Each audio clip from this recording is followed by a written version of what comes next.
A very good Monday morning to you. You are watching Y254 channel, and this is your favorite breakfast show, Y in the Morning. My name is Hilda Wadidi, and as you know, it's about time we delve into youth and politics. We do this every Monday, so make sure you do catch up with us. Follow Twitter if you want to contribute to the conversation. We're at Y254 channel. The hashtag is Y in the Morning, hashtag YKilisha as well. On Facebook, we're at Y254, and on Instagram, we're at Y254_ channel. And in case you miss any of the valuable insight here, make sure you do catch up with us on YouTube. Now, today with me, I have a very interesting panel, which is equally just as youthful and well suited to represent you as the youth out there. Today, we want to talk about the Nairobi Leadership Tussles. We've been seeing a lot of drama lately with the county government of Nairobi in specific, which is our CBD and the heart of all the counties that are represented in this country. But before I delve into anything, I will allow my guests to introduce themselves to you, and they can probably also tell you their titles so that you can further understand why they are best suited to discuss this. All right, good morning. Good morning. My name is John Mugweru. I'm a youth leader and a youth, let's say a youth advocate. Yes. I'm a doctor by profession. I'm a junior medical practitioner. And I really have passion for youth affairs. Yeah. You have passion for youth affairs. Great. I'm Duncan Ateka from Lang'ata constituency. I'm the youth senator. And also at the same time from the Catholic University of Eastern Africa. All right, you guys are most welcome to studio today. Thank you. Well, if you've been following what's been happening lately, we've had a lot of showdowns when it comes to the Senate House, and the National Assembly, and also when it comes to our governor here of Nairobi County, which is Mike Sonko. Now, the High Court has certified as urgent a case that is seeking to kick out Nairobi Governor Mike Sonko from office. This was approved by Lady Justice Wilfrida Okani, and it was filed by one Boniface Nyamo, who is an advocate of the High Court, and he has been given 14 days to give reasons as of to why Governor Sonko should be kicked out of office. And I'd just like to understand from the young people with me in studio, do you believe that this is a good move? Is it about time, following the drama we have seen with the matatus, and he's been summoned a lot by the Senate? And do you feel like this is the way, what can I say, this is a step in the right direction when it comes to accountability? According to my view, I don't think really like kicking out Mike Sonko is a brilliant idea, because considering the fact that we have so many leaders in the country, and again, when you kick somebody out of the office, you need to really consider so many things, isn't it? Because I believe no one is perfect when it comes to leadership, isn't it? We understand that of late he's been having so a lot of dramas and here and there, isn't it? But again, it might be a political witch hunt, because this is a country where politics is life, isn't it? Because you never know what is behind him being kicked out, isn't it? But it's possible the other way around, because he was elected, and such thing to happen, I really think that they really need to also include public participation, because you can't just wake up in the morning and come up with maybe something to like kick out the governor, because that's really impossible. That's my point of view. Okay, let me hear from John. I'll start from a brief background. Nairobi is a county of a population of over 2 million. And over 2 million people made a decisive move to elect the governor Mike Sonko. So going to a court of law, trying to eject him out, I would see it not legally possible, because the constitution clearly states that before you eject any elected governor, you have to include signatories and public participations. So the same public that elected Mike Sonko, would you expect that it is the same public that will read him off? Do you expect that they are the same public that will really say that enough is enough? This is just a political gimmick. And to me, I wouldn't think that it has any gains to the common Nairobian. It has gain to any common youth or any common person who is doing their hustles here in Nairobi. This is just a political scam. It's a political scam. Well, Lady Justice Wilfrida said that the suit that has been filed by Boniface Nyamo actually raises weighty constitutional issues. And those constitutional issues they cited is that he's failed to nominate a different deputy governor. And I'd just like to understand, we've been operating for almost a whole year without a deputy governor. So is it really that's serious. But anyway, then we have, he said he's been accused of verbally assaulting MCAs, recording private calls, failing to pick a deputy governor, and cited, also being cited was the ban on matatus from the CBD on the grounds for Sonko's removal. Okay, so it's just because he has breached this part of nomination, does that mean, and we've been operating without a deputy governor, could this really be grounds for us to kick him out? Well, from my point of view, I don't think so that him not having maybe a deputy governor for a while doesn't really be, it shouldn't be a ground for him to be kicked out, because you need to look at the roles of the deputy governor, isn't it? Because again, yes, you're being deputized, isn't it? But again, we understand that the governor has authority over everything, isn't it? So him not having a deputy governor, probably it is his choice, isn't it? Yeah. Or maybe probably in the past. But they were elected on both tickets. Exactly. That's the issue. I like the fact that you mentioned that he was elected by Kenyans, but he was elected on a 2 ticket. So could that also be an issue? Could that be a breach of contract even with the people? But last time I checked, I think when it's all about having a running mate, isn't it? So probably he chose the running mate, isn't it? He's the one who chose the running mate, isn't it? Not the Kenyans. Like, for example, having a team, it's like your team, having a team, isn't it? So he was the head of the team. So if he decides again to appoint or even nominate another deputy governor, that is his choice. So I really don't think that it needs a lot of discussion on the same. Yeah. All right, let me slide back to you, John. There's something that is being called a supremacy battle between 2 houses, the Senate and the National Assembly. And apparently the Senate is claiming that this was done through Mutula Kilonzo, minority whip Mutula Kilonzo Jr. for Makueni, and Senate Deputy Speaker Kithure Kindiki, who have said that there is a supremacy battles in which the National Assembly is transacting bills that are affecting counties without involving them. So we'd just like to understand, what is the structure, because you're very vast when it comes to the governance structure of county assemblies. So I'd like to understand, what is the government structure, so that the young people at home can understand what this actually means. Now, I would say that it is all an issue, or it is a really debate on vested interests.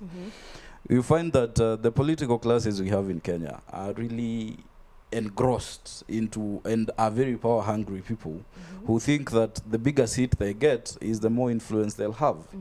So you find they are scrabbling down, notwithstanding the rules that are clearly stipulated in the constitution. Because one thing I understand from our own constitution that we have since 2010 is that the National Assembly is supposed to delegate and do issues that are affecting us nationally. They are supposed to do that and delegate some of the bills brought to them through the Senate. So you wouldn't tell a governor to come and or an MCA, after they pass a law in the county assembly, to just take it to the National Assembly. It has to go through the Senate because it is legally mandated to take care of the county governments. So all I see these around the Kindiki and the National Assembly guys and everybody else, it is just a political gimmick. Right now, everybody is just looking forward to politics. Nobody else is telling us about development. Nobody else is telling us about the acts that they are trying to make. We have the universal health care. How many bills have been constituted by our Senate to support the same? How many bills have been constituted by the National Assembly in support of the same? We can have health schemes. For example, in our counties, we've seen that with Makueni, and we've seen others doing the same. We are having Kitui rolling out the same plans. How can the Senate not see this? It can be implemented all over the 47 counties. That is the mandate of the Senate. If we have the budgetary issues and the allocation issues, we have the CRA. The CRA takes care of the budget system. The Assembly just passes the bill. They just tell the President and the CS Finance, we are good, we've agreed, and you can continue. So I'm just seeing these being political gimmicks, not really necessarily being anything to do with powers. About Sonko electing the deputy governor, in the constitution, there is no specific time frame that a governor can do a deputy governor. Oh, so he can do it whenever there's Yes, a limit. There's no deadline. They are not stipulated, as much as there are no stipulated rules of the deputy governor is supposed to deputize the governor, but there are no clear guidelines that are supposed to really say that the deputy governor is supposed to do A, B, C, D, as the roles given to the MCAs, that is oversight, legislation, and representation. The roles given to the parliament, that is the same, oversight, registration, and representation. The governor is an executive member. He's supposed to implement whatever the Wanjiko of the specific county is supposed to do, as much as the president does for the Kenyans. But what we are really having, these are very minor issues. I will also touch on the transport system. We had the late Honorable Michuki, and in his vision, he envisioned Nairobi not having matatus. That was back in 2008, if I'm not wrong. I was still young, but I can still remember. And in that vision, he led what is referred now as a transformational matatu rules. He had that. He had the same scuffles Honorable Sonko is having right now in Nairobi. Nobody complained. Nobody took him to court to say that he is supposed to be fired. Nobody took all that crap. So all these I'm seeing is just political gimmicks. So you do agree with Duncan here, it could be a witch hunt? Yes. Okay. No, not necessarily a witch hunt, but the really core issue here about the transport system is not about Governor Mike Sonko. It is really about the common Kenyan. Yes, the traffic is a menace in Nairobi, in the CBD. Yes, we need a reprieve. But what are the solutions? Honorable Michuki had provided the same guidelines that Honorable Sonko used to send the people out of town. He had in fact stated that the same Ngara stations and the whatever stations that the are there, 11 terminals, yes, that they are supposed to be the ones which will be used. But we are demonizing Sonko here, but he's just following the rules that were set up back in 2008. We can only do changes, and we can only do it in a very good manner. Yes. But this is not a clear way to send Honorable Sonko home. All right, interesting. The Youth Senate Kenya, I would like to understand your role in all this. What have you guys been up to when it comes to what the Senate, now our Senate here for the National Senate, and then your Senate, the Youth Senate of Kenya? What has been your involvement in this particular issue? In the Youth Senate, I'll say that our roles are, because you realize that we normally deal with youth, isn't it? Like, for example, you realize that we're having unemployment in the youth, isn't it? Like some few months ago, we had Ajira, Ajira, isn't it? Because they were like going around the institutions, telling the youths about, self-employment and so on, isn't it? And again, we are having, like, for example, in Kuinda, there is a place in Kuinda, in Lang'ata constituency, we having graduates, isn't it? But unfortunately, you'll realize that there is a lot of theft, there is a lot of drug abuse and so on, isn't it? So our work is basically to tell these people, or even show them the way, isn't it? Like, for example, now bring all these companies, all these self-employment forums and so on, so that they get to understand what really it means about. And again, we're trying to nurture talents, because we having young talents out there, but they lack that forum whereby they can sell themselves. For example, we have a movement that is actually called Lang'ata Caucus. Is based on bringing all the youth together, nurturing the talents. We're having so many people who are talented. But again, the forum, the platform whereby they can showcase maybe their talents, becoming a challenge.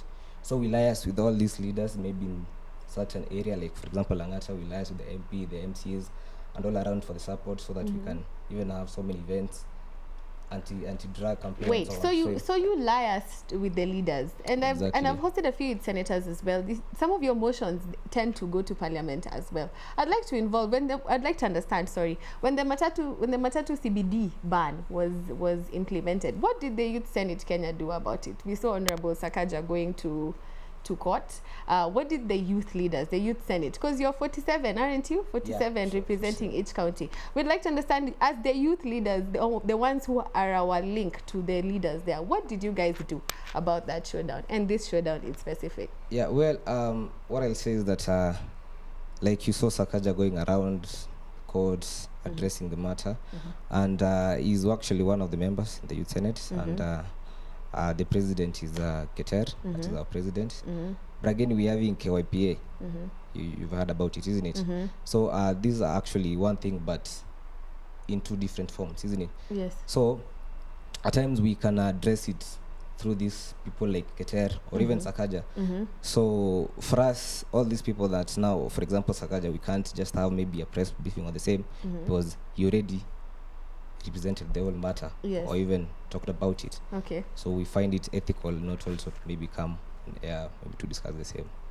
All right, I want us to do a performance review of Nairobi County so far, ever since the 2017 elections. And when there's talk of referendum and what have you, so I'd like to understand from you, John, how far, this far rather, how do you feel that Nairobi County has performed when it comes to the governorship? When you're talking about the governor service delivery system, I have mixed reactions. Because one thing I understand about the county government system and my view on the county administration, when you're talking about the governor's position, we are not supposed to talk about the white collar governor position. We are supposed to talk about the administrative position of the governor. We are supposed to talk about the service delivery of the governor. And for you to give service to the people, you have to reach them down there. So, and in fact, that is one thing I'd like to challenge our nation today. We are having a system of very good white collar governors. Governors who don't know how the villages are faring, governors who don't know how the sub-locations are faring, governors who don't know how those slum areas are doing. But yet, they are here doing propagandas in TVs and talking about delivery projects and whatevers. But how good do you reach the common Kenyan? For Governor Sonko, I'd give him a very good reachability. I would talk of a very good interaction with the people, and I'd give him a very good aspect of it.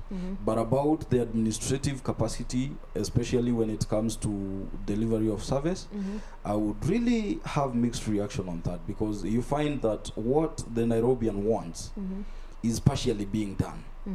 It is not wholeheartedly done, but it is partially being done. Then we still address the same issues. We are having antagonism. The first role of any elected leader should be harmonizing the people.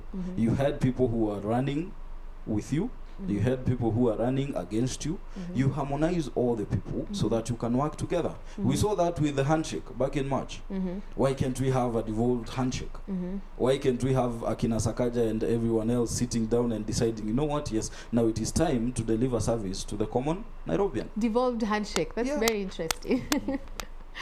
Because you find we are having so much antagonism. We are right now, Kenyans are looking past 2022. Yes. What about right now? We are in 29. We are headed to 2019. What about 2019, 2020, and 2021? There needs to be service. There will be a budget. There will be salaries to be paid. There will be taxes to be collected. How do we effectively manage that? We are running around talking about elections, but we are not running around talking about cohesive working together. That is primarily what I would think any county government should start by doing. Call up all the leaders, let us have a sit down. Everybody has, anybody who is going for an elective seat is not foolish. They have plans, they have manifestos. Why can't we put everything on the table? Because it is to the benefit of Wanjiko. Discuss it, come up with a document, then implement it cohesively. Then when it comes back to 2022, we can discuss about politics. All right. And this is the opposite of what is happening right now in Nairobi and in Kenya. I guess you can't really get rid of the politicking season. Anyway, I like the fact that you mentioned that you're half-hearted about how Nairobi is doing. We'd also like to mention that Sonko had been voted the most improved governor, by the way, in case you didn't know, as much as he's being castigated. So I'd like to understand from you, Duncan. Thank you so much for your comments. I'd like to understand from you, Duncan, as the Youth Senate of Kenya, how do you feel that Nairobi County has been faring on? Well, I'll say that so far for this 1 year. So far, okay, it has been a long journey, yes, but I'll say Governor Sonko is really trying, and they say that he's one of the governors who really wins the hearts of most of the women. So women. Yeah.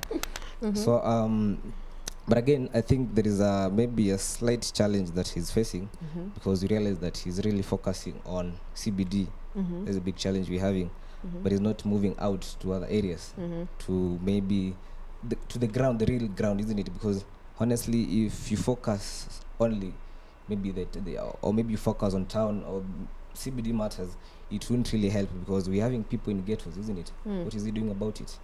Yes, we understand that he's really trying to make Nairobi clean, which is good to the environment, yes, but we're having this common mwananchi. People are really suffering, isn't it? But it's only that they cannot just come and maybe expose it, isn't it? But Governor Sonko isn't really like liaising all these MCAs to see maybe the way forward, because we're having maybe roads like I said, I normally use the example of Lang'ata constituency, because we are actually having some poor roads, very poor roads. Just here in Lang'ata? Exactly. We're having poor roads, isn't it? But nothing's being done about it. We're having places where people cannot even go to the toilets. I mean, honestly, in Nairobi County, you know, they're using this flare whatever thing, but the county is doing nothing about it.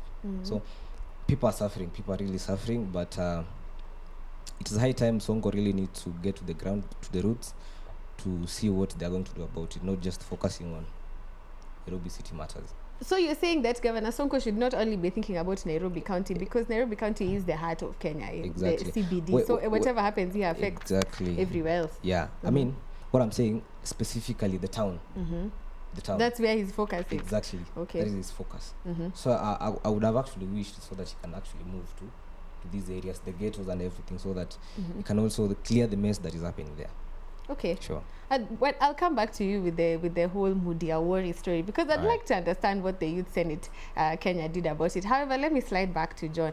John, I'd like to understand what opportunities exist for the youth when it comes to Nairobi County and this particular structure that most young people don't even know exists when it comes to the counties. They just see the big story when it comes to politics, and even me myself, I found new names and new institutions of counties that I wasn't aware of. So can you please let us know what are these opportunities that exist in different counties that we don't know about? No, I would briefly start with the reinstitution of the county government. We've had the County Public Service Board, the board that is supposed to have elective positions and everything. Yes. And out of the same, in any given position, in the county government, be it the county government, be it the national government, there is a specific statement that any board that is constituted, any institution that is constituted, there must be youth representation. There must be gender balance, and there must be persons with disability representation. Yes. Unfortunately, I'd come to challenge that with our nation and the county at large, because we're seeing the tendering processes are being hijacked. We are having so many complaints, not only in Nairobi, but also in the whole nation, where every youth is entitled to 30% of the tenders. We are not seeing that happening. Last time we had the Honorable President having very many issues in, was it in Kisii? Where he was addressing the youth? Yes. And there were so many complaints about the tendering process in the national government and everything. Now, when we are talking about the youths and jobs here, we should really assess one thing. And this is my saying, and this is my stand. For any nation to progress economically, for any nation to have economic powers, there has three core things that they have to do. Number one, industrialization and manufacturing. Number two, infrastructure development. And number three, youth and education. Those are three things that are very key to the people. We can sit down and talk about corruption. We can sit down and address all these minor issues. But how have we performed in industrialization and manufacturing in Kenya? Right now, Kenya is an importing nation. We do over 60% of our goodies from out. In fact, we are even importing maize from being Africa, being the breadbasket of the world. I remember even there was a time, sorry to cut you short, there was a time we talked about the imports and exports vis-a-vis Kenya and China, and we discovered that we import, is it import or export? Where we sell to China goods worth 10 billion, but the things we buy from them is worth 370 billion, and that gap was unbelievable. Anyway, carry on. Now, when you're talking about the youth, I don't see youth, and the Youth Senate is doing a very good job doing the Ajira Digital, But I'm also challenging them to come up with policies, because the youth cannot only depend on the Silicon Valley. Yes.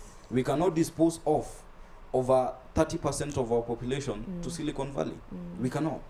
Now, what we need to do, we need to come up with industrialization and manufacturing institutions. I've not seen that in Nairobi, and unfortunately, I'd like to challenge the Nairobi County government on that. We have so many youths in Kibera, we have so many youths in Mathare and everybody, and Mukuru, Kwajenga, and everywhere else. These are guys who can hold up industries. We can have manufacturing industry. We don't have to get Mitumba clothes from UK and US. We can make our own. We don't have, and we can employ the other youths in Mashinani, Vihiga, and whatever else. They can do the cotton. They can do the sisals. Why do we have to import?